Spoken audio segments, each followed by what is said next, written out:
Hi guys, and welcome to The Colorful Gardener. My name is Josh, and today I want to talk to you about Dracunculus Vulgaris.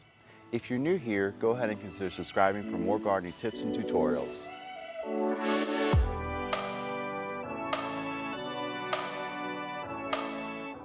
Beside me, there is a beautiful plant called Dracunculus Vulgaris, and this is one of the coolest plants in my garden. Beautiful purple flower on it is just out of this world, and its hardiness zone is from 7 to 10, and it prefers full shade. Now, right now, it's in a spot, it's in half shade, half sun, and as you can see, some of the leaves are crinkled from the full sun. Where it grows naturally is from the Mediterranean area and full sun, but in my climate, it's way too hot and humid for it to deal with the blazing sun. So I have it in under my dogwood. So this plant is really interesting. The leaves are variegated when they aren't brown and crinkled.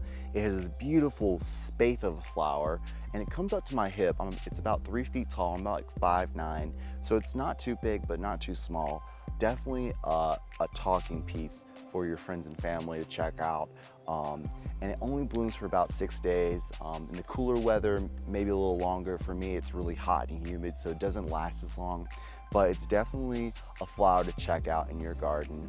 It comes in a corm, like a gladiola corm, and you plant that in the fall time, so it gets a period of cold dormant season, and then in the springtime it sends out this really beautiful set of leaves, and eventually it's a huge flower. And too bad you guys can't smell it, but right now it smells awful. There are tons of flies and gnats going around it.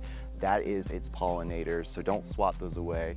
That's what you need to make seeds from this guy, and that's what it wants to attract.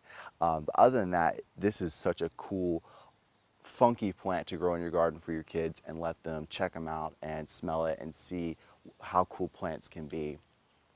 So that's a little tidbit about Dracunculus vulgaris, also called voodoo lily. There are different types of arrowwoods you can also grow in your garden. There are also some native ones you can check out from the US. But thank you guys for watching this video on Dracunculus vulgaris. If you like it, hit that like button. Go ahead and subscribe for more gardening tips and tutorials for The Colorful Gardener. My name is Josh, and I'll see you guys in the future videos.